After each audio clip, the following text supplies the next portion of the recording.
আসসালামু আলাইকুম রহমতুল্লাহ।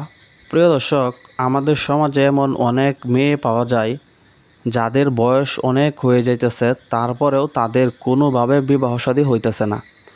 এমন অনেক মেয়ে আছে যাদের বিবাহের কোনো প্রস্তাব আসে না। এমন অনেক মেয়ে আছে যাদের বিবাহর প্রস্তাব আসে, বিবাহ এক পর্যায়ে ঠিক বা 90% ঠিক হয়ে গেছে, এখন শুধু বর আইসা নিয়ে যাবে। এমন অবস্থায় তাদের বিবাহ শাদী ভেঙে যায়। প্রিয় দর্শক, বিবাহ কেন বন্ধ হয়? দেখুন, এমন অনেক ক্ষেত্রে দেখা যায় ছেলে মেয়েকে অনেক পছন্দ করে, কিন্তু মেয়ে পছন্দ করে না, বা মেয়ের পরিবার ওই ছেলের কাছে বিবাহ দিতে রাজি নয়।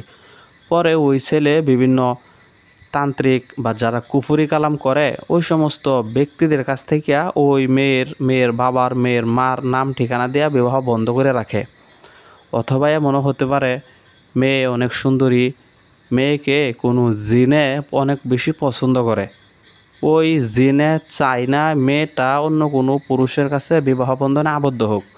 যদি ওই মেয়ের বাড়িতে বিবাহর প্রস্তাব দেওয়ার জন্য কোনো পরিবার আসে, ওই পরিবারে ক্ষতি করার চেষ্টা করে জিনে, এবং স্বপ্নের মাধ্যমে অনেক ভয় ভীতি দেখা, যার কারণে একবার আসার পরে পরবর্তী সময়ে কোনো ছেলে ওই মেয়েকে বিবাহ করার জন্য রাজি হয় না।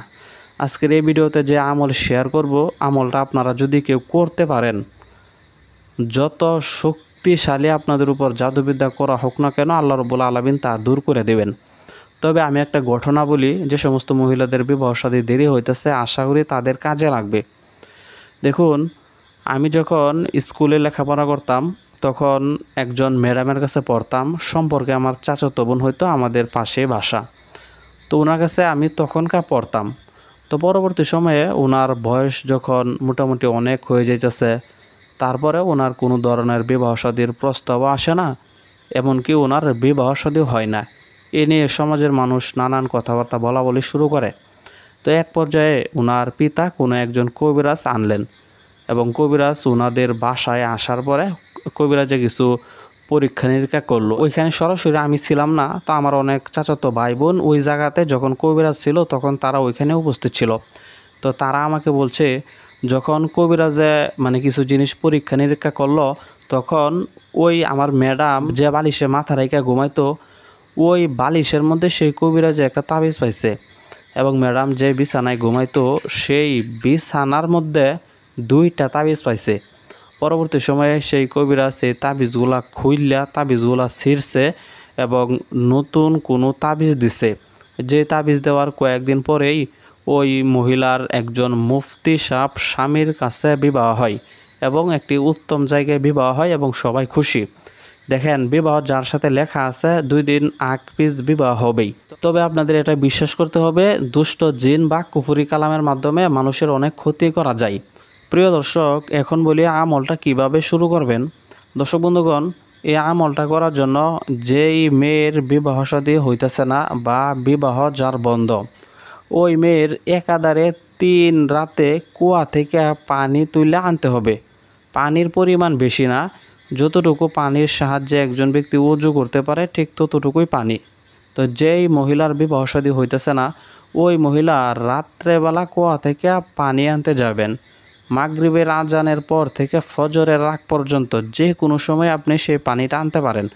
যখন বাড়ি থেকে বের হবেন পানি আনার জন্য কুয়া থেকে, তখন আপনার সাথে যে কোনো ব্যক্তি যাইতে পারে, কোনো সমস্যা নাই। অর্থাৎ ওই কুয়া পর্যন্ত যে মহিলার বিবাহ হইতেছে না, ওই মহিলার যাইতে হবে, এবং কুয়ার রশি ধরে ওই মহিলার মূলত পানিটা উঠাইতে হবে। তারপর পানি নিয়ে বাড়িতে আসবেন।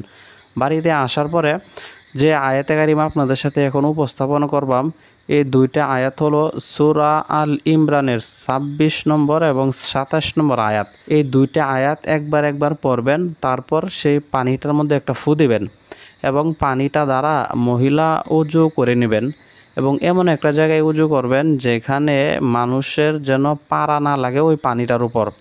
অথবা আপনি নিচে একটা কোনো জিনিস রাখতে পারেন, বালতি বুলতি রাখতে পারেন, তার উপরে আপনি উজু করলেন, ওই পানিটা বালতির মধ্যে থাকলো, পরবর্তী সময়ে সে পানিটা আপনি কোনো পুকুরে অথবা নদীতে ফালায় দিলেন, কোনো সমস্যা নাই। তবে যদি এইগুলার কোনো ব্যবস্থা না থাকে তাহলে এমন একটা জায়গায় পানির দ্বারা আপনি উজু করবেন যেখানে মানুষের কোনো পা ওই পানির উপরে যেন না লাগে। প্রথম রাত্রে যখন ধৌত করবেন তখন শয়তান বা কোনো ব্যক্তি যদি আপনার উপর কোনো তাবিজ কবজ করা থাকে, তাবিজ কবজ অনেকটা খুলে যাবে।